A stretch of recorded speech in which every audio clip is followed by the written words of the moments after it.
Buenos días, ¿cómo están? ¿Qué tal, doctor? Buen día. ¿Cómo le va? ¿Cómo les va? Bien. Bueno, hoy, bueno, ya arrancamos, son pocos participantes, son 16. Deben estar con otras materias y demás. ¿Me escuchan bien ahí? ¿Me escuchas bien, Sergio? ¿Me escuchan? Perfecto, perfecto. Bueno, somos muy ¿Me escucha pocos. bien? ¿Quién habló recién que no escuché? No, Sara, se escucha bien, doctor. Bueno, muchas gracias, Sara. Bueno, son Buenos muy pocos. días. Me imagino que deben estar con otras materias por ir rindiendo. Bueno, esta es la última clase de esta parte de la cursada, ¿no? De la primera parte de la cursada. Y vamos a hacer una suerte de repaso en algunos puntos, ¿sí? Que había quedado, pues yo la tengo como repaso. Eh, a medida que vamos avanzando en cada tema, me preguntan, me pueden ir preguntando, chicos, ¿sí? Vamos haciendo una suerte de los temas que yo les di. Ya tuvieron la clase de repaso con la doctora Pereira. Eh, Voy a dividirlo como en tres etapas este repaso, ¿sí? La primera parte fue cuando yo di la clase que tenía que ver todo relacionado con el derecho procesal, ¿sí? El concepto. Eso es muy fácil, la primera parte, ¿se acuerdan cuando hablamos bien del concepto de derecho procesal? ¿Y qué contiene el derecho procesal? Cuando hablamos del contenido del derecho procesal, tenemos que separar muy bien ahí lo que es la jurisdicción, la acción y el proceso. Esos tres elementos que son fundamentales para empezar a entender estos conceptos, ¿no? Hablamos de lo que hace la jurisdicción, qué entendemos por jurisdicción, o la palabra jurisdicción propiamente dicha, o sea, la potestad que tiene justamente el Estado a través del Poder Judicial de dictar la norma esta norma de fondo de conducta en su calidad siempre de tercero imparcial.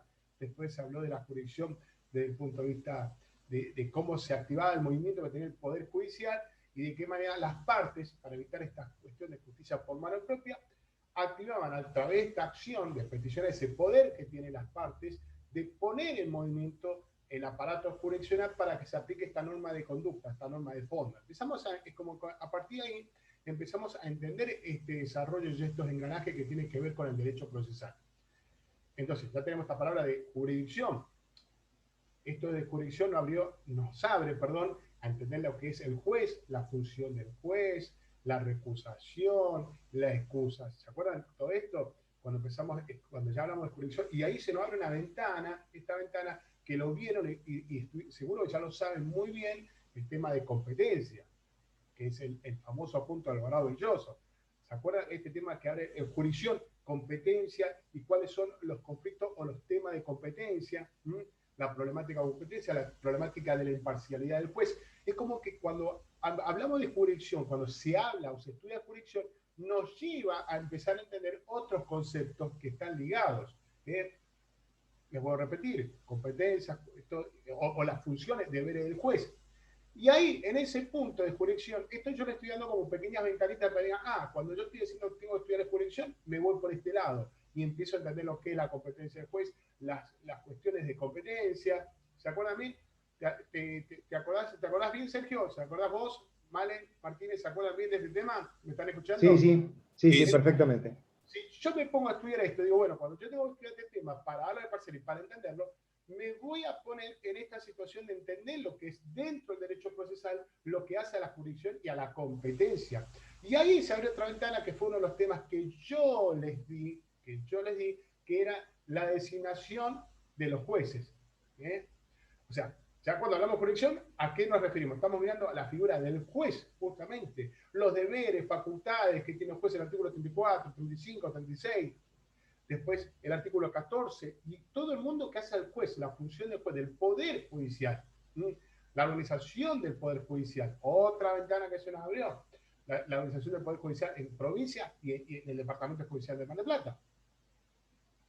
¿Cuántos temas nos está llevando entonces el tema de, dentro del derecho procesal, lo que tiene que ver con la jurisdicción?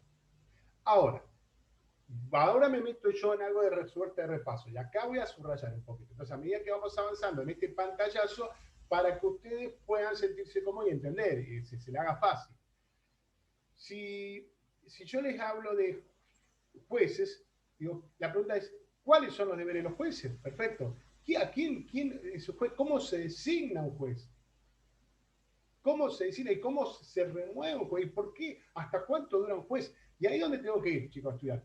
Yo les dije, y ustedes ya tendrían que tener esta respuesta. La tienen que tener. Voy a la Constitución Nacional. Y segundo, a la Constitución de provincia, porque nosotros hablamos de designación de jueces en nación y en provincia. Y se acuerdan, yo no voy a empezar a marearlos, pues si no van a, ya esto lo estamos haciendo una suerte de repaso hoy. Cuando hablamos de nación, hay una ley, es un artículo que habla la designación de los jueces, perdón, de nación. ¿Y cómo se designan los jueces? Y cuando decimos los jueces, ahí viene uno de los errores. Hablamos de todos los jueces. Y cuando hablamos de todos los jueces, incluimos también a quién? A los miembros de la Corte Suprema de Justicia. Y después los jueces inferiores. ¿Por qué digo esto? Porque la pregunta se las tiro ahí y ustedes no me tienen que dar la respuesta. No me la tienen que dar ahora. Se designa de igual manera a los jueces de la Corte Suprema que a los jueces inferiores. No me den la respuesta.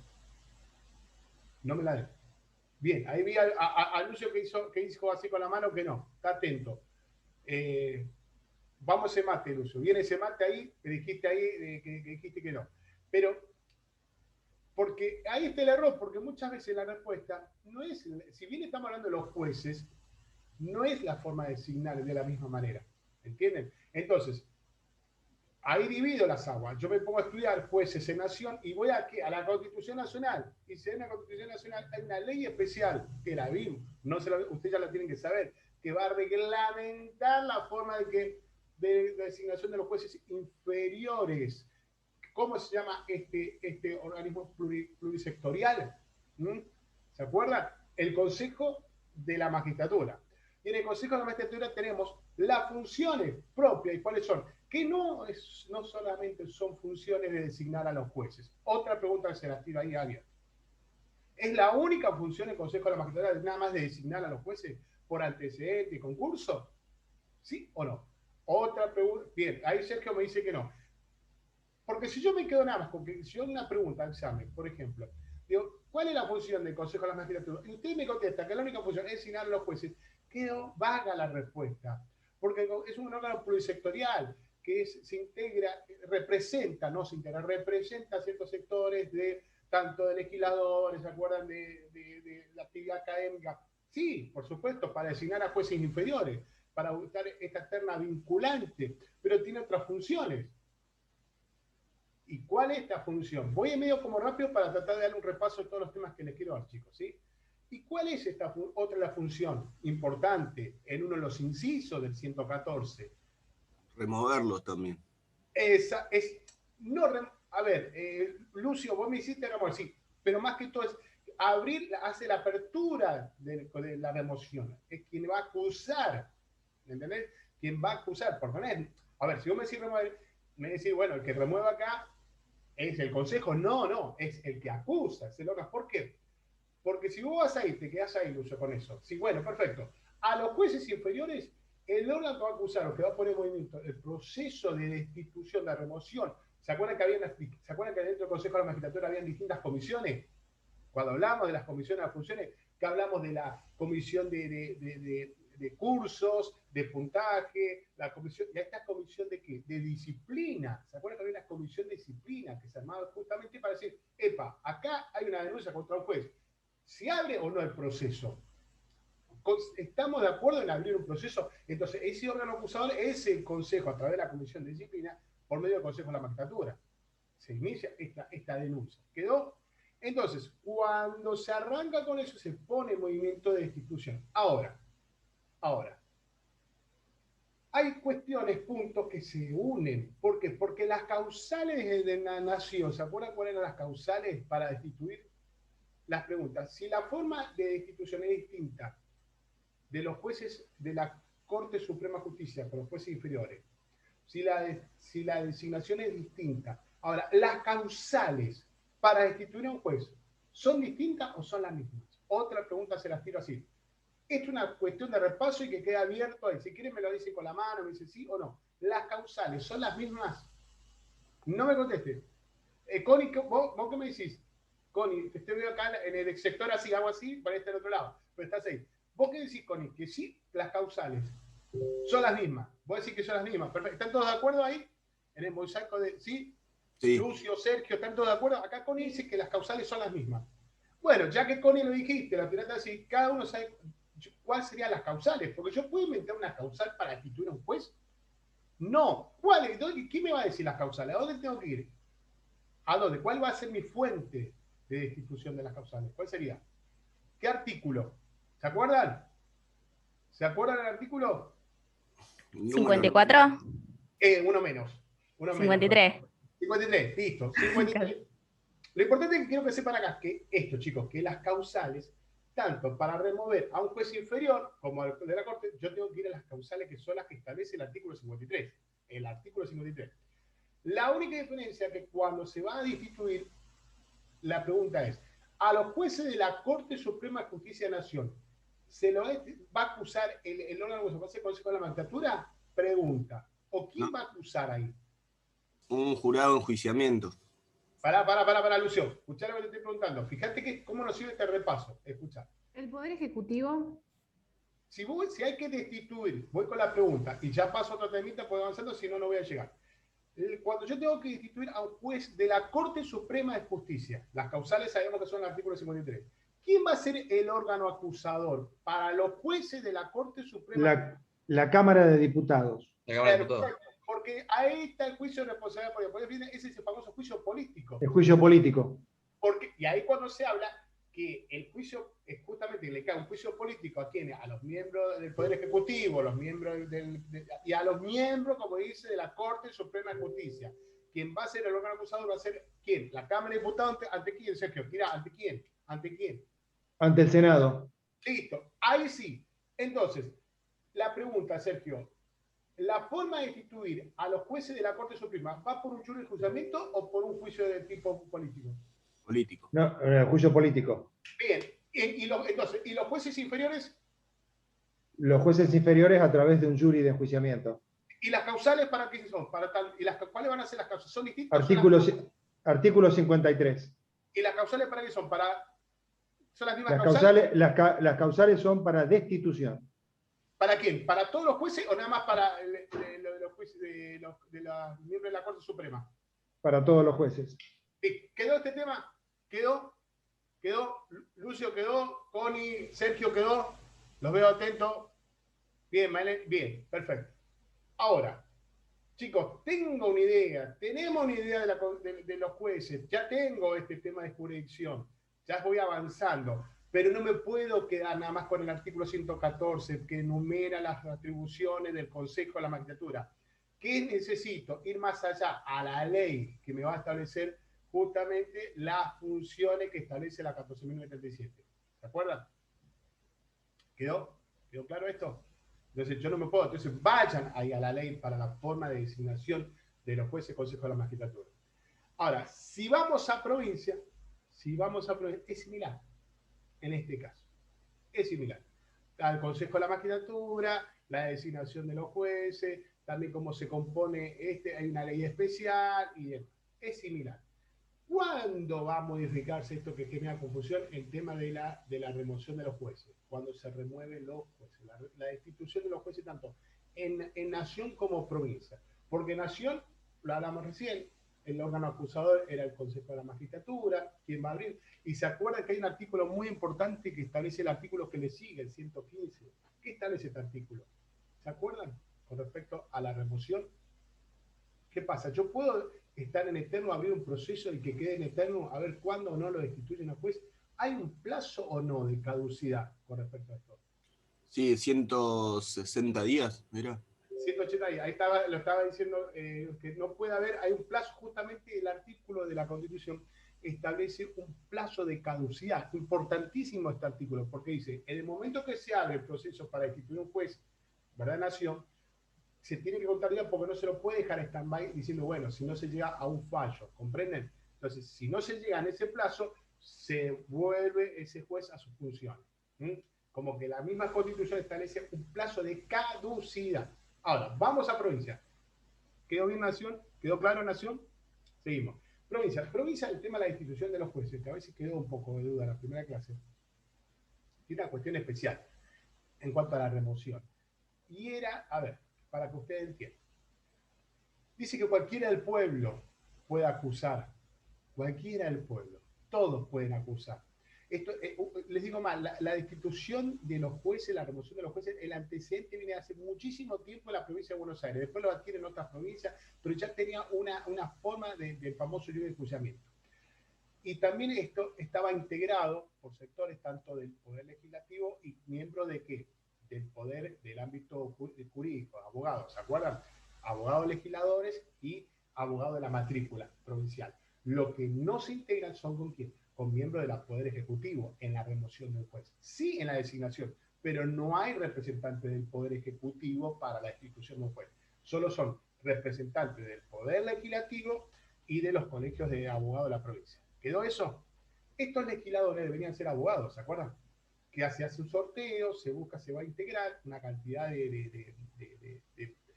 digamos, de representantes para conformar este jurisjuzgamiento. El jurisjuzgamiento está latente ahí, para destituir, para remover a este juez. Destituirlo. También se lo puede suspender. O sea, no hablemos nada más que de eso. La ley lo que busca es garantizar, o sea, no busca perseguir al juez. Justamente busca que la sociedad mantenga y proteger al juez. Ojo, no es que el juez está persiguiendo al juez que cada cosa que se manda hay que destituir. No, al contrario. Siempre se busca el sentido de la seguridad jurídica. Bueno, ahora, escuchen acá. Si yo de repente, piensen esto, en provincia, ¿eh? ¿Me siguen? ¿Me siguen, Sergio? ¿Me seguís? ¿Todos me siguen? Chicos, ¿ok? Bien. Sí, profe. Piensen esto, estamos en provincia. ¿Cómo es la situación? Se pone en movimiento el consejo, la magistrada, todos pueden acusar, todos. Pero la forma, hay algo que la ley establece, lo que se llama la Secretaría Permanente de Jurado de Acusamiento para jueces y funcionarios. Es decir, que hay un secretario y este lugar, el domicilio se encuentra en La Plata. Yo, para tener que hacer la denuncia, tengo que ir hasta La Plata, entrar a la secretaría. En esa secretaría se inicia el expediente. Esta secretaría convoca a este jurado, ¿sí? Ya se hizo el sorteo, ¿se acuerdan que creo que eran 11 miembros, así? Bueno, se convoca y dice, bueno, nosotros tenemos jurisdicción para destituir o no, perfecto. Una vez que se arma, esta secretaría arma el expediente. Le corre al lado del juez, a este juez que se lo va a destituir, a este funcionario, ¿para qué? Para que justamente se mantenga que siempre la legítima defensa. Por eso es un proceso, si bien es un juicio de responsabilidad política, entre comillas, mantiene estas reglas del debido proceso. El respeto a la defensa, la legítima defensa, las pruebas, que la otra parte pueda defenderse, no es que directamente se lo acusa, ¿comprenden? Bueno, cuando se pone en movimiento en esto en provincia, es importantísima la Secretaría Permanente de Jurado de Enjuiciamiento, porque esta secretaría es que va a recibir la denuncia y se va a poner en movimiento para iniciar este jurisdiccionamiento. Ahora, la forma de denunciar, que la otra vez me hicieron esta pregunta, que quedó duda, me acuerdo que la anoté, es la siguiente, que si yo voy ante la Secretaría Permanente de Jurado de Enjuiciamiento, sí o sí, como yo denunciante, que cualquiera puede hacer la denuncia, tengo que estar acompañado con ¿qué? Con un, ¿se acuerdan? Patrocinio letrado. Exacto, Luz. Patrocinio, creo que vos me habías hecho la pregunta, me parece un este tema, no me acuerdo. Patrocinio letrado. Yo tengo que ir con un patrocinio. Que esta sería, de alguna manera, la denuncia formal.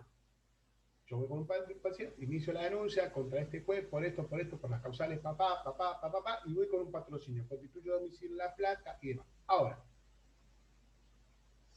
¿puede existir otra forma de denuncia? ¿De denunciar sin el patrocinio letrado? Sí, hay otra forma. ¿Cuál es? Bicameral. Hacer la denuncia sin el patrocinio letrado ante la comisión bicameral. Exactamente. Esta forma es una denuncia social. La comisión la recibe, la hace como suya, y la comisión bicameral, ¿dónde la va a llevar? Va a abrir a la Secretaría Permanente. Es decir, imagínense que usted diga, hoy voy sin patrocinio letrado, no tengo patrocinio, pero quiero hacer esta denuncia, voy a la comisión bicameral, hago la denuncia, la comisión la hace suya, esta denuncia, se la hace suya, esa es la palabra. Y esta denuncia la presenta ante la Secretaría Permanente de Jurado de Enjuiciamiento. Entonces, son dos caminos, dos vías para iniciar entonces en la destitución en los jueces en provincia. Una de las formas, después ante la Secretaría Permanente y la otra ante la Comisión Bicameral. Buena pregunta, examen. ¿De qué manera se puede hacer la denuncia para destituir? ¿Quiénes la pueden hacer y de qué manera? Opción. Me gustó esa, ¿Quedó? se las dije así, creo que les tiré un centro, me parece así, sin arquero. Bueno, esto es un poco de alguna manera en el tema de la designación y remoción de los jueces. ¿Cuál sería el encuadre a los fines de estudio? Es justamente eso, es arrancar el sentido de la jurisdicción, tener en claro quiénes son los jueces, cómo se vive el poder de la organización del Poder Judicial, cuáles son los deberes de los jueces, y a partir de ahí, designación, remoción. Designación en nación y provincia y remoción en nación y provincia. Artículo en la Constitución Nación, artículo en la Constitución Provincia, leyes que reglamentan en nación y leyes que reglamentan en provincia. ¿Y cuáles son las diferencias? Está re claro, chicos, esto. Si no leen y si no van a la ley, que ustedes ya la saben la forma, cómo se da el sorteo, que está en el artículo 2 y 3, habla de la ley en provincia, es muy clara la ley, ¿eh? Y después de la comisión bicameral, creo que después el artículo 23, el 22, y explica cuál es tanto uno como el otro para la designación y remoción de los jueces. ¿Quedó claro acá? ¿Alguna pregunta? Sí, tengo una pregunta. ¿Se me escucha bien ahí? Bueno. ¿Cómo, Victoria? No te escucho bien. ¿Ahí se me escucha bien? Sí, te escucho bien, ahí sí. Perdón, estoy con una computadora que no es mía, estoy ahí. No, mi pregunta en realidad va en relación al parcial, porque a mí no es que me preocupe, pero yo sé que la modalidad a lo mejor será un multiple choice, un verdadero y falso, desarrollo y demás. Y quería preguntarle eso justamente, si las respuestas de desarrollo tienen que ser concisas, me imagino que sí, o habrá, no sé, alguna extensión máxima. Lo digo más que nada porque yo me imagino que a esta altura se darán cuenta de cuando las palabras son propias o demás, pero me preocupa un poco eso, porque la verdad es que no sé, uno puede escribir y no sé cómo se percibe del otro lado, entonces me preocupan las preguntas de desarrollo más que nada. No sé si es Mira, una pregunta puntual, pero sí quizás que nos dé una apreciación porque eso es lo que a mí me tiene está un bien, poco dando vueltas. está bien, Victoria, tu pregunta, y por ahí puede aclarar esto. Salgo un poquito el tema del repaso, pero quiero seguir con el repaso. Por ahí dejamos al final lo de la pregunta del parcial, pero bueno, ya que lo dejé, me voy a meter ahora nada más. Va a ser un minuto. Con respecto al parcial, si bien la modalidad de verdadero, falso, múltiple choice, eso es un poco más claro, pero a las preguntas del desarrollo, voy a hablar en consecuencia a los errores de los parciales que tuvimos el año pasado. ¿Sí? Muchos pudieron desarrollar con sus palabras, de forma concisa, y fue muy importante eso, fue muy importante. Se crearon muchos errores que muchos copiaban conceptos que ya se habían dado, bajaban y mezclaban muchísimo. Y ahí está el error, o sea, es preferible, es mucho mejor que ustedes tengan, que lo entiendan, que lo estudien y puedan desarrollarlo con sus palabras, ¿sí? Sin perder, por supuesto, el sentido a lo que se le está preguntando. ¿Sí? Sin perder, no, tampoco por decir con sus palabras y cualquier cosa, a eso me refiero. Pero muchas de las cuestiones, es decir, se notaba que copiaban, y a veces copiaban cosas de internet que no tenían ni nada que ver es como que se googleaba y se metían, no sé, viste, de legislación española, a veces nos ha pasado una cosa, viste, rara eso. Entonces, tenía un buen vocabulario, pero nos damos cuenta que era copiado. Lo que se busca es justo que desarrollen ustedes, que desarrollen en forma sin perder lo que se le está preguntando, es decir, fíjense que a veces la pregunta de desarrollo se puede dividir en 2, en 3 o en 4. Al punto 1, esto. Al punto 2, esto. Al punto 3, esto. ¿Sí? Traten de ser muy ordenados. No sé si quedó, te pude aclarar tu pregunta, tu duda, Victoria. Sí, pero la respuesta, gracias. Bueno, ¿qué dudas tienen, chicos, acá a suerte de repaso entonces con designación y remoción de puestos? Creo que he sido bastante claro la forma de cómo seguir y estudiar este tema. ¿Bien? Bueno, otro de las... Vamos avanzando de los temas, dije que lo iba a dividir en 3. El segundo punto hoy, para suerte de repaso, cuando empezamos a hablar ya de la bolilla 6, proceso, ¿no? También lo tuvieron, seguro que lo vieron con la doctora Santiago, ya vieron acción. ¿Lo vieron acción con la doctora Santiago? Sí. Bueno, esto es volver un poco a tocar, o sea, si yo así como arranqué con jurisdicción, en el avance del contenido del derecho procesal, que hablamos de jurisdicción, acción y proceso, bueno, ya nos metemos en lo que es acción. Y ya cuando estamos en la etapa del concepto de la acción, nos ponemos en algo que es fundamental acá. Entender qué es la acción. ¿De dónde nace la acción? Si bien es el contenido del derecho procesal, cómo pone en movimiento la acción. Y la acción nos va a dar requisitos propios de la acción y nos va a dar una comparación con otros conceptos con respecto a la acción. Nos va a hacer una suerte de comparar con lo que es la pretensión, con lo que es el proceso, con la demanda, con esto, con esto. Entonces, tratar de ya empezar a entender el sentido acá de la acción. Y como el sentido propio de la acción justamente es el poder que tienen las partes, cuando hablamos de partes, porque ya estamos hablando de la acción desde el punto bilateral, no es solo la acción del actor, hablamos de la acción también de quién, del demandado. El demandado ya sea de oponer excepciones y defenderse. La acción como poder que me permita a mí poner en movimiento el aparato jurisdiccional. ¿Sí? Bueno.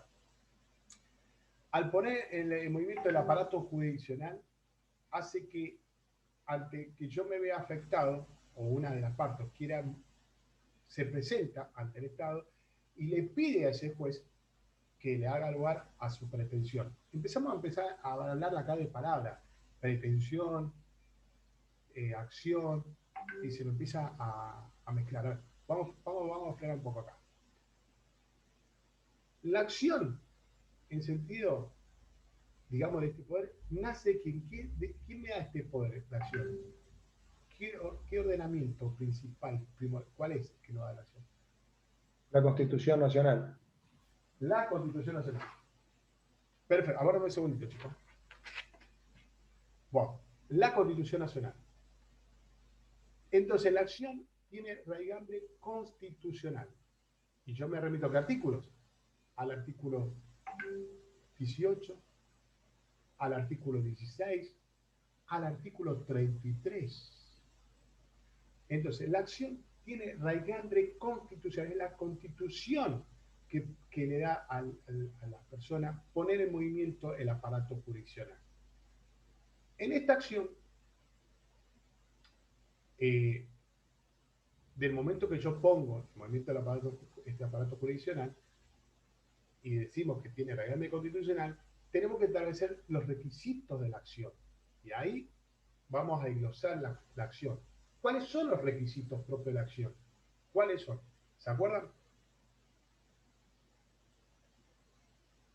Les pregunto, bien, pues ahora vamos repasando, chicos. ¿Cuáles son los requisitos de la acción? Ya entendemos que la acción tiene raigambre constitucional, el poder que tiene las partes para poner en movimiento el aparato jurisdiccional para que un juez dicte ante un conflicto esta norma de conducta de fondo, ¿sí? Esa relación. Señor juez, porque pues yo no puedo actuar, no puedo hacer justicia por mano propia. Entonces, para yo poner en movimiento la acción, para que yo sepa, ¿qué requisitos tiene que tener la acción? ¿Cuáles son los requisitos propios de la acción? Los presupuestos procesales. No. Una cosa son los presupuestos procesales, por eso que está bueno que tenemos esto. Los presupuestos procesales nacen como consecuencia, Sergio, de la teoría famosa de Boulon, ¿te acordás? Que los presupuestos procesales es una teoría, parte de la doctrina, ¿sí?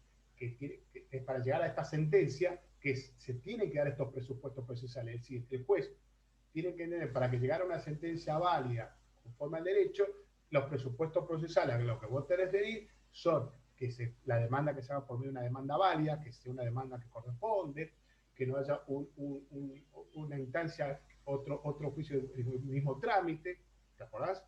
¿Sí? Que hablemos de la capacidad de las partes, que las partes sean capaces. Fíjate, yo no estoy entrando en el tema propio del proceso, pero se está viendo los presupuestos para llegar a esa sentencia. No hemos tocado, fíjate. Y lo otro es la competencia del juez, que tiene que ver con el tema de la jurisdicción. Entonces, esta teoría que aporta Boulon, que es importantísima, tiene mucho valor, establece que si vos tomás como presupuesto procesal para yo llegar a esta sentencia, yo tengo que tener claro que se den estos presupuestos procesales. No estoy hablando de la acción, Sergio, de los presupuestos procesales, que es demanda válida. A ver, ¿la demanda está bien hecha? Pregunta 1. ¿Entré todavía en el tema de fondo? No. ¿Pero qué estoy viendo? Que la demanda corresponde al 330. ¿Y me seguís? Pregunta 2. Que no se haya otro juicio del mismo trámite. Pregunta 3. ¿Es competente este juez para entender la causa? No estoy hablando del tema. Y es un presupuesto procesal para que este juez pueda llegar a esa sentencia. ¿Comprender? Y las partes, ¿hay capacidad de las partes? ¿Quiénes son que va a presentar?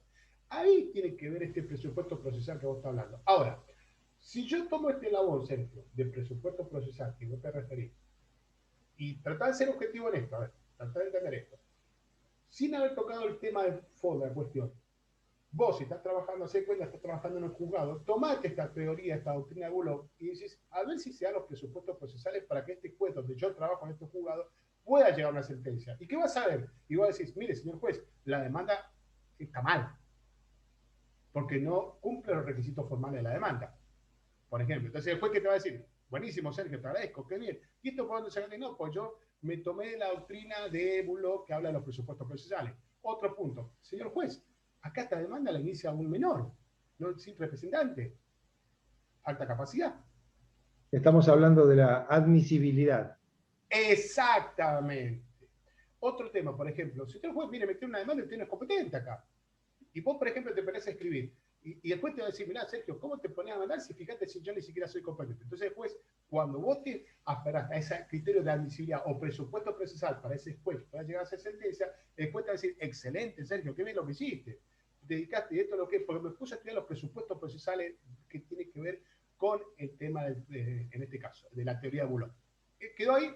Ahora, mirá, yo avanzo un poco más, avanzo un poco más. Voy a la acción. La acción que tiene el régimen constitucional. La acción es el contenido del derecho procesal. Es un eslabón fundamental. Dentro de esta trilogía es fundamental con el proceso y con la jurisdicción. Estoy hablando de acción. Cuando hablo de acción, miro las partes. Que hablo de acción, de la bilateralidad de acción.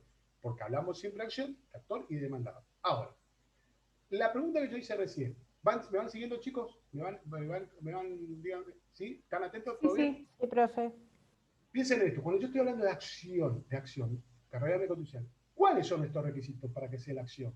Porque a partir de esta palabra, si yo empiezo a entender la palabra acción, me va a ayudar a empezar a comparar con otros términos, que a veces me llegan a la confusión, o son términos que se relacionan con la acción y el proceso. Pero hablemos propiamente de la acción. ¿Cuáles serían estos requisitos de la acción? Y si no se acuerdan, empecemos. Legitimación, interés y vigencia. Gracias, terminado, listo, pasamos a otro tema. Yasmín, ¿no? ¿Te dijiste? Bien. Sí. ¿Está bien? ¿Te lo pronuncié bien? ¿Te lo dije bien? Sí, sí, sí. Legitimación, interés y vigencia. Quien va a ejercer la acción debe estar legitimado. Porque si yo veo un accidente afuera y digo, que pasó un hecho, y yo digo, voy a iniciar la acción, yo estoy legitimado, tiene que haber una legitimación desde el punto de vista activo o pasivo. Es decir, si soy yo el que me veo afectado, si yo tengo una relación, si es mi auto, si es mi casa, si es mi crédito, si soy yo el padre, tal que si yo estoy legitimado para iniciar la acción. ¿Y contra quién voy? Porque muchas veces yo inicio un proceso, inicio una demanda, pongo en movimiento el aparato jurisdiccional a través de esta acción y le mando la acción ¿a quién? Al señor Ramírez porque considero que es el dueño de la casa de deportes que está en la calle San Juan y Moreno. Ponele. ¿Por qué? Y pues yo considero que él debe ser el dueño. Ahora, esa persona puede ser que me diga, mire, yo trabajo acá, pero no tengo hay falta de legitimación pasiva, porque yo soy el encargado, no soy el dueño de esto. Entonces, en este caso, ¿qué falta? La legitimación pasiva, ¿comprende? Entonces, no hay una legitimación, una relación como demandado. Entonces, uno tiene que tener claro, para poner en movimiento de la acción, y uno parece cómodo, tiene que decir, pongo en movimiento el aparato jurisdiccional, pongo en movimiento el aparato de la acción, este aparato por medio de la acción, y me voy a poder decir si yo estoy legitimado, si esta legitimación desde el punto de vista activo como pasivo, o tal vez quiénes son todos los que están legitimados. ¿Sí? ¿Quedó entonces? ¿Entienden el tema de la palabra legitimación? Y a veces cuando uno viene, chico, alguien al estudio, al día de mañana, viene alguien a decir, mira, me pasó esto, lo otro. Y yo voy a buscar, ¿se acuerdan cuando vimos en el proceso establecer las pruebas que tenían que ver con los elementos probatorios del sistema método histórico crítico y la heurística y buscar la fuente? ¿Se acuerdan cuando vimos el tema de la crítica? Cuando yo busco los elementos, si alguien viene a tu estudio porque quiere iniciar una causa, quiere iniciar una demanda, un segundito, por favor.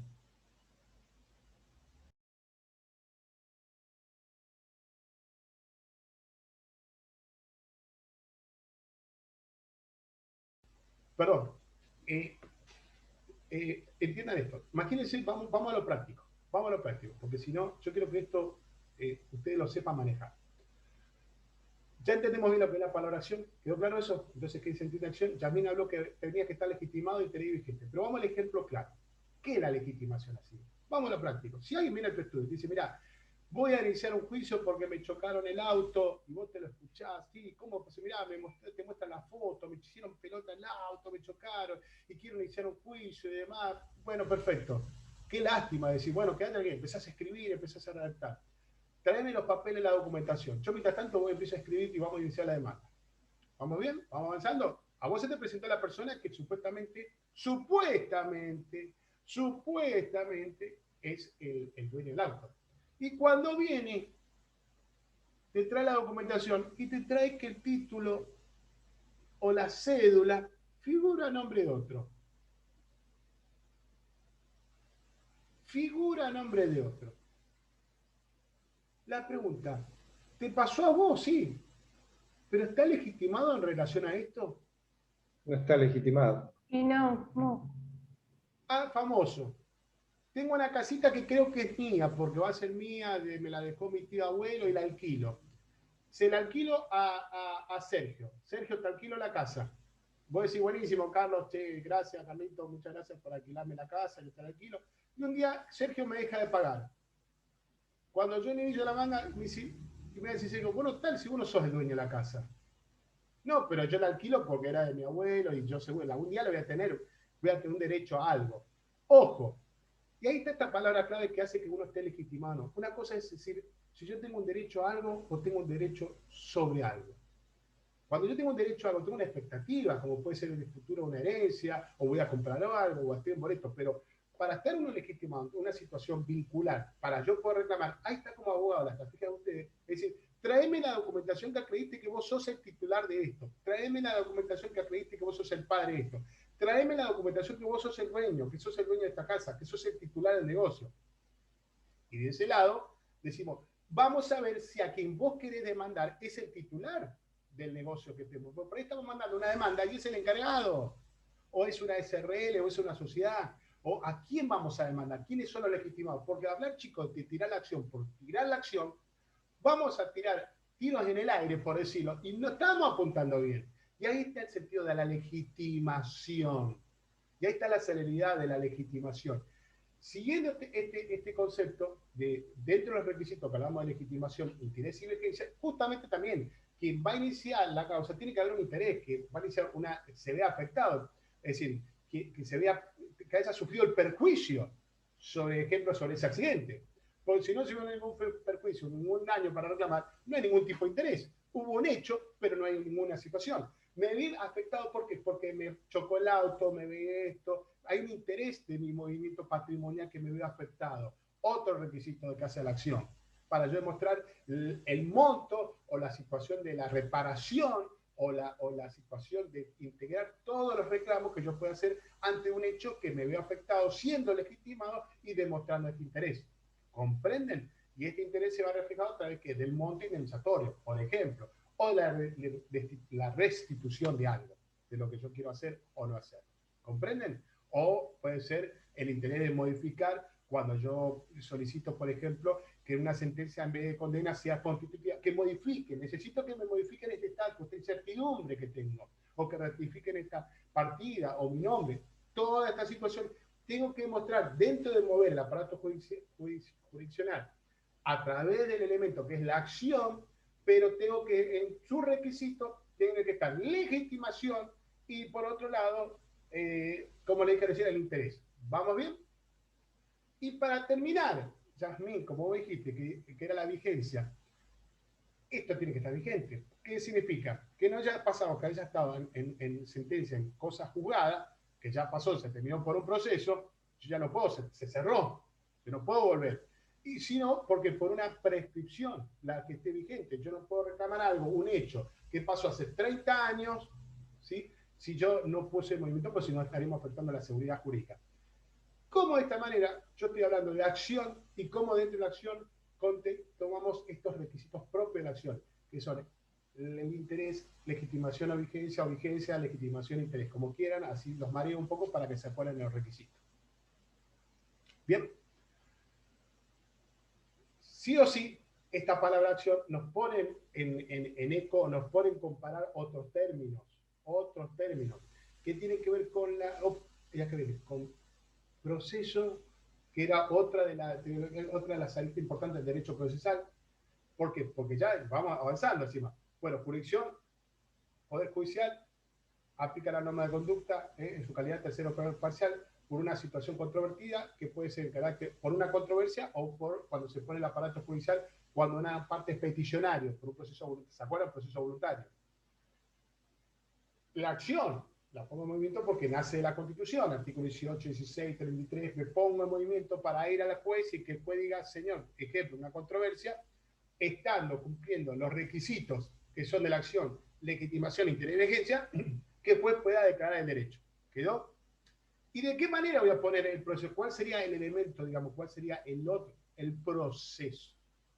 Es el proceso donde yo voy a plasmar en el proceso el inicio de poner en movimiento el aparato judicial. Después hay una categoría, una clasificación de distintos procesos, según si el proceso es el sistema penal, si es sistema civil, si es un proceso legislativo, si es un proceso administrativo, según el tipo de proceso, si de conocimiento, si la finalidad que tiene, si se busca una condena, si se busca declarar un incentivo, empieza poco a poco a abrirse un montón de situaciones, pero como proceso, como concepto de proceso, es por el cual se inicia con la demanda y se busca ¿qué? La sentencia.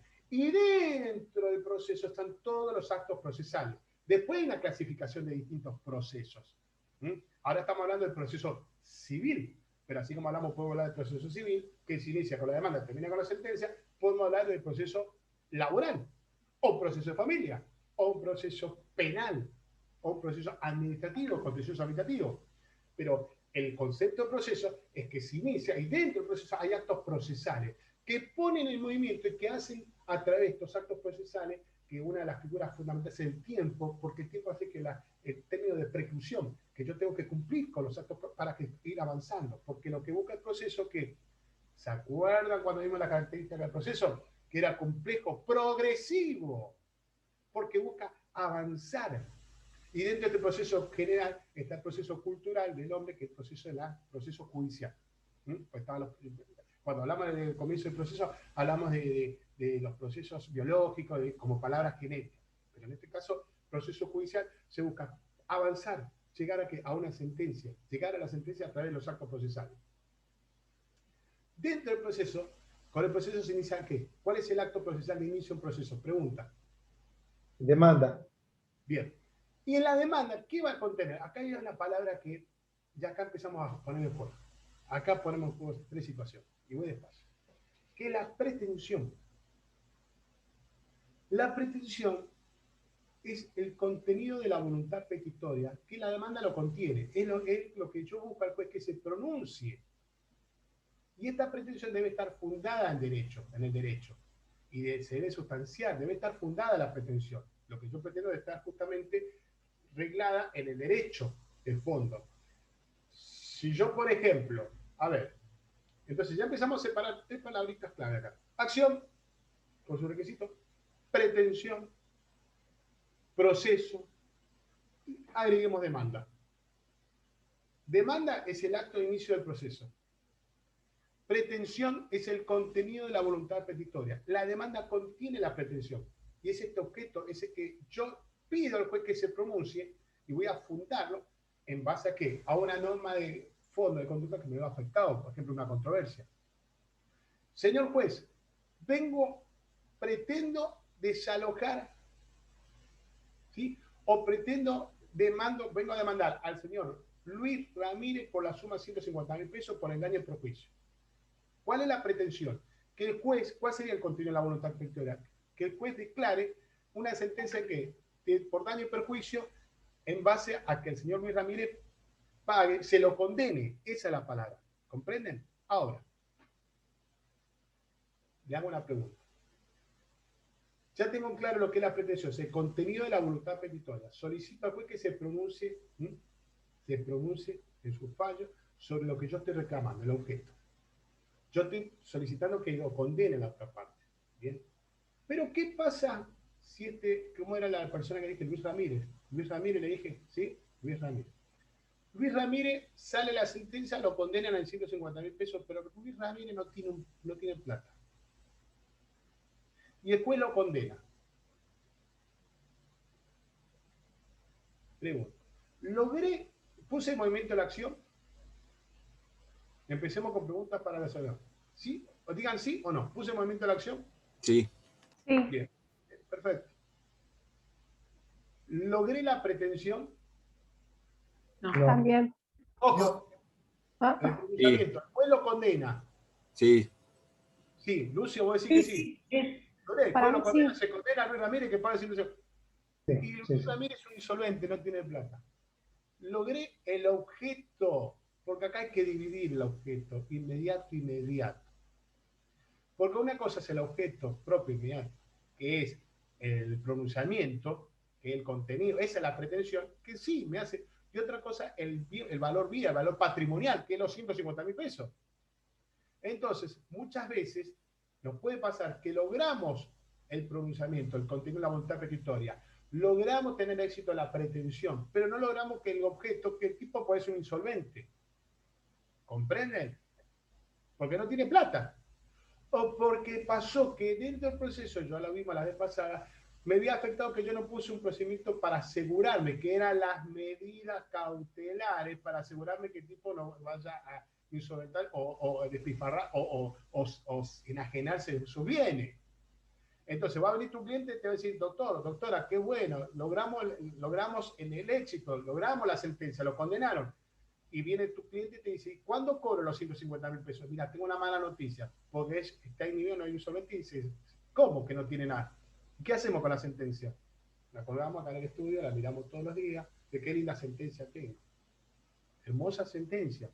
Entonces, en este juego de palabras, yo lo que quiero que entiendan ustedes es que sí, logré la pretensión, el contenido, esa contenido de la voluntad petitoria. ¿Fue exitoso, sí o no? Sí, pero no logré los 150.000 pesos.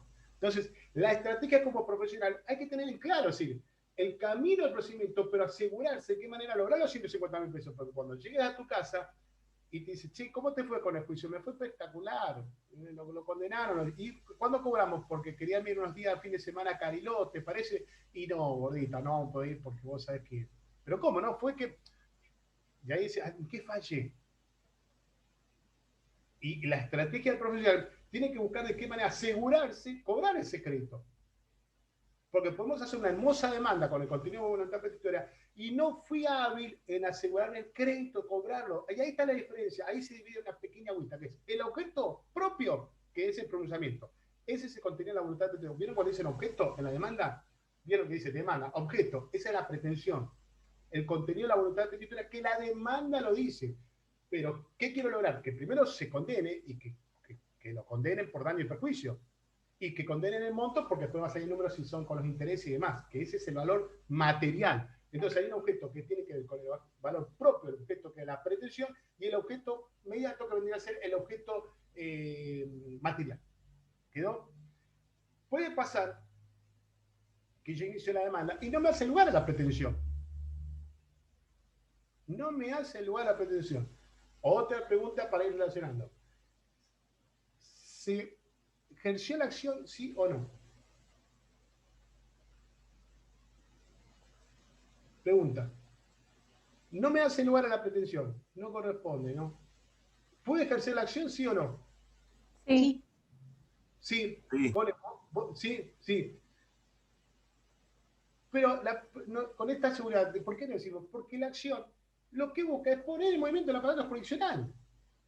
Yo empiezo a accionar con la demanda. Entonces, puede pasar que pongo en movimiento la acción, porque es la llave fundamental. El poder, ¿vieron como los dibujitos que sacan el poder así con la espada? Pero no logro en la pretensión, porque el juez no me hace lugar. Pero la acción se ejerció sí o no. Sí. Entonces, una cosa ahí, esto nos permite decir, separar acción con pretensión. Separar acción con la demanda. Pretensión, demanda. Y dentro de la pretensión, ¿cuáles son el objeto? Inmediato, inmediato. Otra pregunta. A ver, yo quiero que se condene a Luis, a Pedro en su calidad de solidario y que me paguen una suma de 100.000 pesos. Pido que se lo condenen a los dos. El juez hace el lugar, pero en vez de que me pague Luis y Pedro, no, en carácter solidario, me paga uno solo los 100.000 pesos.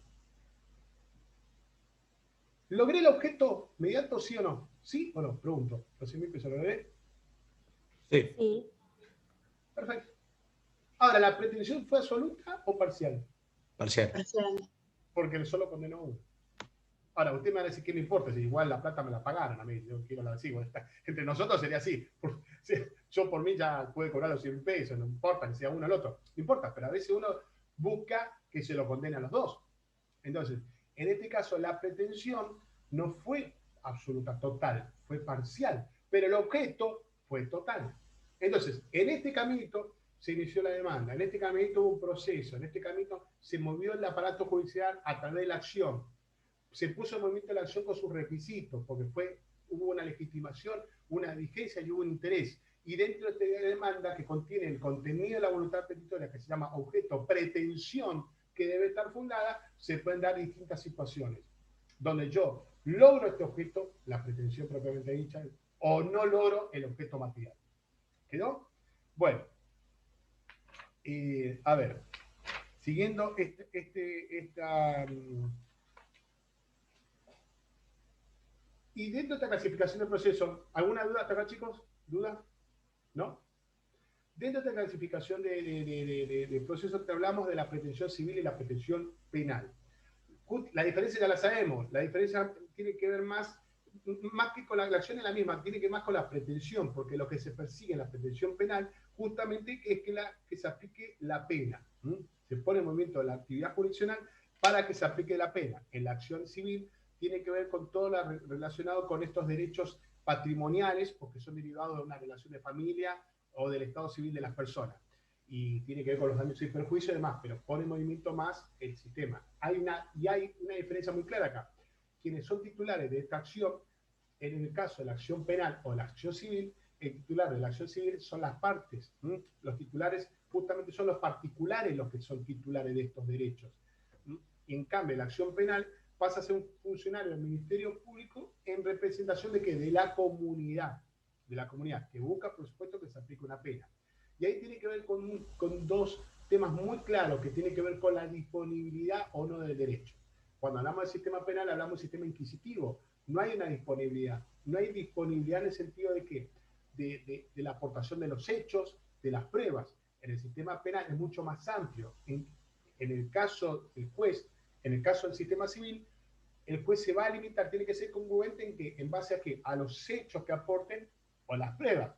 Si yo estoy en un ámbito civil, porque pongo en movimiento la acción civil, por una pretensión civil, por el cual yo le hice un juicio de alimentos, el juez no puede excederse y hablar, por ejemplo, del régimen de visita.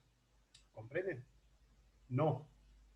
Solamente se va a limitar al tema de alimentos, porque tiene que ver con la disponibilidad que tienen las partes. El juez tiene que estar en su situación de congruencia, se va a moldar a la aportación de los hechos y de las pruebas.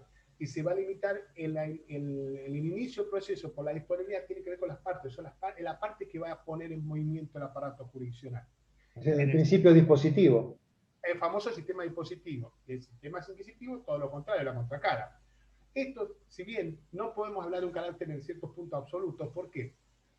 Porque dentro del sistema civil hay situaciones que interviene el Ministerio Público y tiene que ver con el ámbito del derecho familia. O sea, si nosotros tomamos el Código Civil, no es absoluto esta disponibilidad, porque dentro del sistema del Código Civil hay situaciones que se pone en juego el orden público. El orden tiene que ver, por ejemplo, con el tema de la persona, del nombre. El laboral, Estado civil. Exactamente. Después, por ejemplo, si yo no puedo, en un ámbito civil, que inicie un juicio por alimento, el padre dice, no, yo le voy a pasar por alimento 300 pesos por mes. Y no, si es dispositivo esto, no. Ahí interviene ¿qué? La justicia, el Ministerio Público Popular, en representación de los menores. Entonces, fíjese cómo esta suerte de inquisitivo controla el sistema dispositivo. ¿Sí? De la otra manera, también en el ámbito penal hay situaciones que tienen que ver con las acciones llamadas instancia privada, instancia privada o acción privada. La instancia privada, por ejemplo, son los casos de violación, estupro o rapto, donde si bien la inicia la parte, digamos, el agraviado, inicia la denuncia, una vez que se inició no puede existir, ya pone movimiento, ¿sí? Lo pone en movimiento dentro de él. O sea, en caso de una violación, la denuncia la hace el agraviado, el afectado, pero una vez que pone movimiento en este tipo de, en el ámbito penal que están tipificadas estas figuras, no puede existir. Distinto que también en el ámbito penal son aquellos delitos de acción privada. Esto, donde las partes se ven afectadas, pero en este caso pueden disponer, y son las famosas injurias, calumnias que lo escuchan en la televisión, donde uno le dice esto y se tiene que retractar, y bueno, y en ese caso sí, quien inicia, pero puede existir y puede dejarla sin efecto, en el caso del ámbito penal. Como, de alguna manera, tanto en este tipo de titularidad de la acción civil y la acción penal, de alguna manera, cómo intervienen, ¿sí? Tanto el sistema inquisitivo en lo civil o el sistema civil en lo inquisitivo. Pero tenemos que tener claro acá la pretensión y dividir, como vos dijiste, Sergio, es la disponibilidad que tiene el sistema civil al sistema inquisitivo, al sistema penal. ¿Bien? Bueno. Para ir cerrando este segundo punto, ¿quedó claro el tema de la acción de repaso acá, chicos? ¿Sí? A ver si leo algo del chat. Buenísimo. Bueno.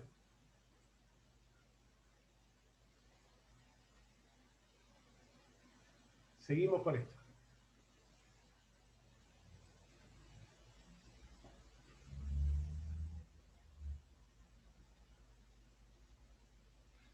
Después, en el tema de proceso, ¿se acuerdan? Esto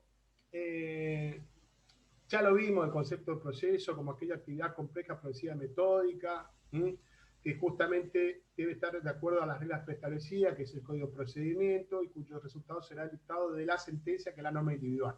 ¿Se acuerdan cuando vimos el concepto de proceso? Es importante que sepan el concepto de proceso y sepan desglosarlo.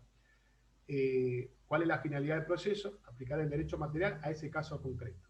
Y en este proceso sería ya la tercera pata que tiene el derecho procesal, con la acción, la jurisdicción y el proceso. ¿Quedó claro? Las características las vimos del proceso, progresiva, metódica, el método que se utilizaba, el método histórico crítico, llegar a la síntesis y demás. Y la diferencia con otras figuras que también eso fue fácil, con lo que era procedimiento, litigio, juicio y demás. Tal vez acá sí, quiero que sepan y estudien y lean muy bien, más allá del concepto, el tema de la naturaleza jurídica del proceso. Yo lo entiendo, chicos, que a veces se hace como la cantidad de materias que tienen y ponerse a estudiar naturaleza jurídica y eso se hace medio como histórico, se hace tal vez pesado, pero tienen que saber las figuras, de cuál es su antecedente, porque esto le va a generar, va a mejorar un poco le va a mejorar el vocabulario jurídico y entender el sentido, de cómo viene el sentido de cada instituto, ¿no? En la naturaleza jurídica, ¿se acuerdan que lo dividimos en el tema del sistema de la escuela del contrato, que había nacido en Francia, la del quasi contrato, el sistema del contrato porque hablaban que las partes iban ante el prestor y se trababa la liti, después quasi contrato, donde el demandado, le digo este repaso así, a punto rápido, porque el demandado no había un consentimiento, no estaba obligado a ir a presentarse ante el prestor, entonces hablaba de una figura del quasi contrato. Después se lo criticaba porque no había, el proceso no era un contrato y empezaban otras doctrinas, otras escuelas, que fue la escuela de la relación jurídica, la de Boulon, que hablamos recién que fue quien hablaba del tema de los presupuestos procesales, la relación jurídica que existía entre las partes, que habían derechos y obligaciones entre las partes, entre juez, las partes. Se critica esta teoría porque se dice que, bueno, después esta teoría, más que crítica, pone el juego Billing, que dice que más que una relación jurídica es una actividad jurídica. Y después está la famosa teoría de que esta es la de Goldman, que nace en Alemania, que habla de la situación jurídica, que hay una situación latente hasta llegar al proceso, donde las partes, más que de la situación de obligaciones y deberes, hay situaciones de cargas procesales, la famosa palabra carga, que hace el imperativo del propio interés. O sea, si yo no pongo en movimiento esto, me voy a ver afectado. O sea, si yo no contesto la demanda, no estoy obligado, pero me voy a ver afectado en el resultado. Si yo no acompaño esta prueba, no estoy obligado a acompañar la prueba, justamente por la disponibilidad. Pero me voy a ver afectado porque me va a faltar y me va a dar justamente en la sentencia. Entonces, por eso el sentido de las cargas. Y los deberes, si corresponden deberes, si tenemos que incorporar deberes, los deberes que nacen, que van o que se fijan hacia juez, nacen de las normas de la Constitución bueno, también del Código Procesal, por supuesto, y de las normas administrativas. El juez tiene deberes, pero no nacen de esta relación del proceso. Ya nacen son consecuencia de las normativas de la Constitución y de los sistemas administrativos. Doctor, Sí. a mí la que no me quedó clara, tomando nota de esa clase, fue la teoría de la institución jurídica. La teoría de la institución jurídica es la teoría de WASP. Justamente habla de una organización al servicio de una idea. Es una organización de una idea. Y en esta institución hay dos elementos que son fundamentales. Una es la idea objetiva, y esto se refiere a una idea, un proceso y una cuestión, y la otra tiene que ver con un conjunto de voluntades que en ese conjunto de voluntades se adhieren justamente para una finalización que es la realización, que es justamente el proceso, llegar. Entonces, tiene dos elementos propios, que son la idea objetiva y un conjunto de voluntades. Y lo que busca en esta idea objetiva, como te decía recién, es la finalidad, es la satisfacción de una pretensión.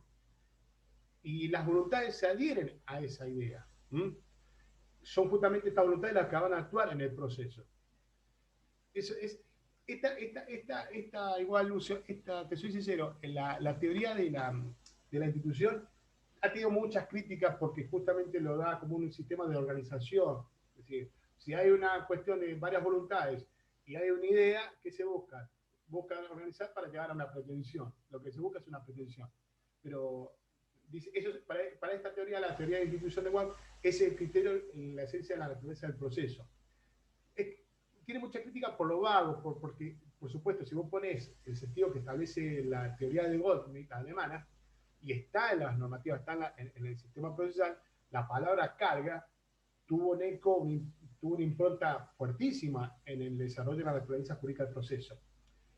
Desde ya tenemos que entender que esto viene con todo un desarrollo histórico en el desarrollo de la naturaleza jurídica, porque tenemos que ir al derecho romano, y fue un reflejo en el sistema francés, o de la relación jurídica de Boulot, que es un gran doctrinario en este caso. Pero en el sistema de la teoría de Goldman fue, digamos, el vértice, o lo que, a ver cómo decirte, el detonante de hablar de la carga procesal. Si vos me decís, de todo esto, por supuesto, yo lo que quiero que sepan, la teoría de Goldman, pero tenemos que ver qué pasó alrededor. ¿Entendés?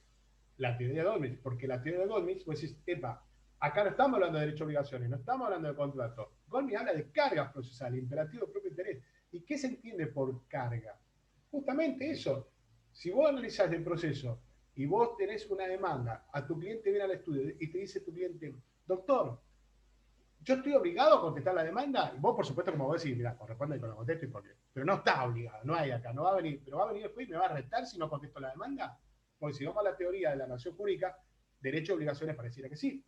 No, entonces voy a decir, nada, acá si vos lo querés no conteste la demanda, lo único que te aviso que los resultados no van a ser favorables. Entonces hace al imperativo justamente del propio interés, que se va a ver afectado por esto por no haber contestado la demanda. Yo lo que quiero en esto, que la naturaleza jurídica sepan así. Digo, a ver, che, ¿por qué fue tan molesto el profesor con respecto a la teoría de Goldman? Quiero que la sepan. Pero para saber la teoría de Goldman tengo que entender las otras teorías que tienen que ver con porque hay un desarrollo en la naturaleza jurídica del proceso. Porque si no, vamos a caer en una idea de que el proceso es esto y nada más. Este es proceso, ¿no? Con algo conceptual. Pero para llegar a este concepto vamos para atrás. Y así uno estudiante de Derecho tiene que manejarse y empezar a leer las naturalezas jurídicas de cada instituto. La naturaleza jurídica tanto del proceso, la naturaleza jurídica del concepto de la prueba en sí, qué tipo las teorías de la prueba, que lo vamos a ver en la otra parte del cuatrimestre, que es muy interesante cuando haremos las distintas teorías probatorias. Bueno, ¿quedó, chicos? Y espero un poquito, voy a compartir la pantalla. A ver si lo ven. ¿Ven ahí? ¿Lo ven? Todavía no. Ahí sí. Ahora sí. Bueno, y quedó este punto, que yo ya se lo bajé, que es para terminar. Creo que hicimos repaso de muchos temas hoy de lo que vimos en la cursada, me parece. No sé si les sirve, si les sirvió, ¿sí? Cori me dice que sí, perfecto, bien. Acumulación del proceso. Acá tenemos que ir directamente con el código. Si bien este Power está buenísimo, yo voy a hacer una lectura, vamos a ir leyendo, pero acá tiene que ver entre 4 o 5 artículos de lo que es el sentido de acumular los procesos. ¿Qué entendemos por? Justamente, donde se estudia, están los artículos 188 a 194, habla de bibliografía, fundamentación del instituto. Bueno, a ver, espera un poquitito. La justificación de la acumulación de procesos reside en 2 tipos de fundamentos. Primero, la necesidad de evitar, acá está, y está en grande, pronunciamientos contradictorios que puedan conducir a sustanciación de pretensiones conexas en distintos procesos, en procesos distintos. Si yo leo esto, lo bueno a esta altura es que ya empiezo a entender qué se entiende por pretensión. ¿Qué quiere decir que decimos repaso de pretensión? El contenido de la voluntad petitoria, el objeto, lo que contiene. Entonces, no quedamos en algo aleatorio, vago con este concepto, con esta idea. Si no entendemos qué es pretensión, no puedo seguir avanzando. Pero ahora, con este repaso que hicimos hoy, ya entendemos qué es pretensión. Y esta es justamente la necesidad de evitar pronunciamientos contradictorios que puedan conducir a la sustanciación de pretensiones conexas en procesos distintos. B. La reducción de tiempo y esfuerzo y dinero en el tratamiento conjunto de 2 o más pretensiones, que de otro modo daría lugar a diferentes procesos. ¿Qué economía se le irá a procesar? La acumulación debe permitir arribar a una sentencia única y conjunta, ya que los nexos que existen entre distintas causas aconsejan una solución armónica y simultánea. Hay jurisprudencia, la Corte Suprema de Justicia de la Nación afirma que la acumulación de procesos se fundamenta en la necesidad de evitar el escándalo jurídico que podría representar el dictado de sentencias contradictorias. Ahí está el tema. El hecho de acumular procesos es lo que se evita que hayan sentencias contradictorias. Si llega un proceso y dice una cosa, por la misma conexidad de la causa, del tema, de los hechos, y hay otro proceso sobre la misma que tiene que ver con este proceso, ¿y qué es lo que se busca? Que no haya sentencias contradictorias. Ese es el sentido. A ver, me viene ahí. Que no haya sentencias contradictorias. Entonces se busca acumular procesos para evitar esto. El escándalo jurídico que podría representar el dictado de sentencias contradictorias en causas que poseen conexidad en cuanto a las cuestiones debatidas en una u otra, como en el caso de mandar en juicios diferentes a una misma persona como consecuencia de un mismo hecho. Eso es lo que dice la Corte. Procedencia. ¿Cuáles son los requisitos? El pago está muy claro para estudiar. Hasta acá vamos bien. Connie, ¿todo bien? ¿Ven bien? Requisito de acumulación. Siempre que la sentencia que haya de dictarse en un proceso pudiera producir efecto de cosa jugada en otro u otros. Los procesos deben encontrarse en la misma instancia. Otro requisito. El juez a quien corresponda entender en los procesos acumulados debe ser competente en razón de la materia. Un requisito, entre comillas, un presupuesto procesal a los fines de la acumulación de un proceso. Debe ser juez en razón de la materia, competente en razón de la materia. Que puedan sustanciarse por los mismos trámites. Estamos hablando de un proceso de conocimiento o un proceso de construcción. Si hay un proceso de conocimiento, el mismo trámite para acumular este proceso. Siempre lo que se busca es que no haya sentencias contradictorias, por eso se acumulan los procesos y el tema de este sistema de la celeridad y de la economía procesal. También podrán acumularse 2 o más procesos de conocimiento o dos más procesos de ejecución. Acá está el ejemplo, sujeto a distintos trámites, cuando su acumulación resultara indispensable. El juez determinará el procedimiento que corresponde imprimir al juicio acumulado. No se permite la acumulación de un proceso de conocimiento a otro de ejecución. No, en ese caso, está muy claro. Determinación del juzgado que va a entender. La acumulación debe hacerse sobre el expediente más antiguo. Todo esto lo dice el código, chicos. Este pago prácticamente refleja lo que dice el código. La acumulación debe hacerse sobre el expediente más antiguo. La acumulación se hará sobre el expediente en el que primero se hubiese notificado la demanda, ya que esta notificación marca el momento cuando se traba la relación procesal. Además, si los jueces intervinientes en los procesos tuvieran distintas competencias, por razón del monto, la acumulación se hará sobre mayor cuantía, otra situación que hace a la acumulación del proceso. Y después el trámite de incidente. En primer lugar, ¿qué es un incidente? ¿Qué entendemos por incidente? Se lo leo. Son todas las cuestiones contenciosas que pueden suscitarse durante el desarrollo del proceso y guardan algún grado de conexión con cualquiera de los elementos que lo integran, es decir, con los sujetos, con el objeto o con la dimensión del lugar, tiempo y forma en que se extiende la actividad procesal. Procede puede ser un incidente a petición de parte o de oficio. En el caso de una diligencia que los jueces tribunales efectúan por decisión propia sin necesidad de previa petición de la parte interesada. El plazo en cualquier instancia o etapa del proceso hasta el momento que queda en estado de sentencia para iniciarse el incidente.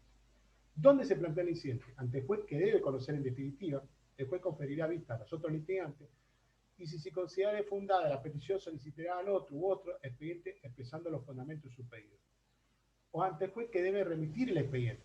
El juez dará vista a los otros litigantes y si considere procedente la acumulación, remitirá el expediente a otro juez. También puede suceder que entienda que la acumulación debe efectuarse sobre el expediente que se sustancia en su juzgado. En este caso, pedirá la remisión. En ambos casos deben expresarse los motivos que se fundan. O sea, que la forma para la acumulación del proceso es por medio de la vía incidental. ¿Sí?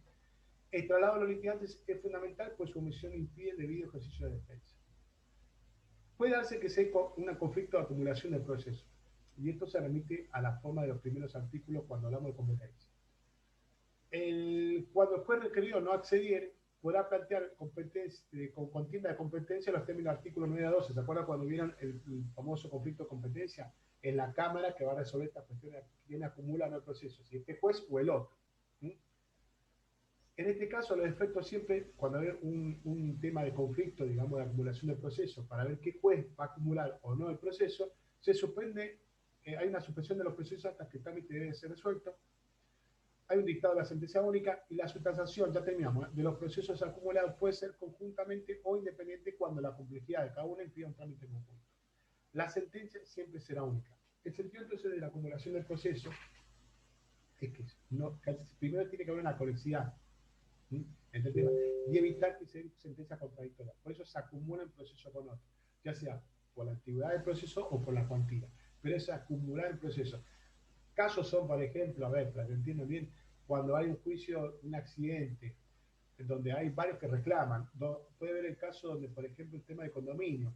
50 personas le compran un terreno a alguien y para un tema de escrituración, son varios que se presentan, acumulan los procesos, hay una conexión. ¿Comprenden lo que les quiero decir? ¿Sí? Se van acumulando los procesos y para que no se den sentencias contradictorias. Este es un punto que había estado ahí dando vuelta pero esto es directamente del artículo del Código Procesal. Bueno, a ver, creo que hicimos una suerte de repaso casi todo lo que yo les pude dar, de designación de jueces, proceso, acción, acumulación del proceso. Me parece que fue un lindo repaso, un lindo repaso. ¿Qué duda tienen, chicos? ¿Alguna duda?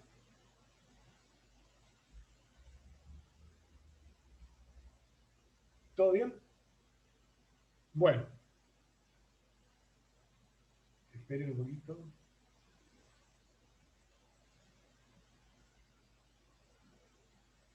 Listo. Ya directamente nos vemos para la fecha del parcial. Estudien.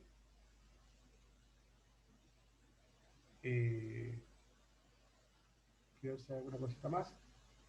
Bueno, y la clase de repaso con esto ya considero que terminamos. Si no queda, escucha alguna pregunta, algo. Lucio, Connie, también, no sé lo que tengan. Sergio, ¿quieren hacer una pregunta? ¿Todo bien? Todo muy claro, doctor. Bueno, ¿les sirvió entonces el repaso de hoy? ¿Les vino bien? Excelente. Sí, vino excelente. Bueno, Sí. bueno les deseo todo lo mejor, estudien. Cualquier cosita estamos a disposición, manden algún mensaje, pero lean bien los conceptos, bien los conceptos, desarrollen cuando las preguntas sean para desarrollar, busquen sus palabras, pero no avancen si no entienden bien el concepto. Esto que hicimos hoy, entender que quieres entender acción, pretensión, quieres entender proceso, el tema de competencia. Busquen bien esto. Lo de designación de jueces, como les dije recién, eso es fácil para estudiarlo, no es difícil. Y este punto es muy fácil, lo que es acumulación de procesos, pues son 3 artículos. Nada más que está Power, pero pueden estudiarlo con el código. Bueno, chicos, les deseo todo lo mejor y nos vemos en el parcial. Muchas gracias, doctor. Gracias. Muchas gracias por todo. doctor. Abrazo. Muchas gracias. No, por favor, hasta luego. Chao, hasta luego.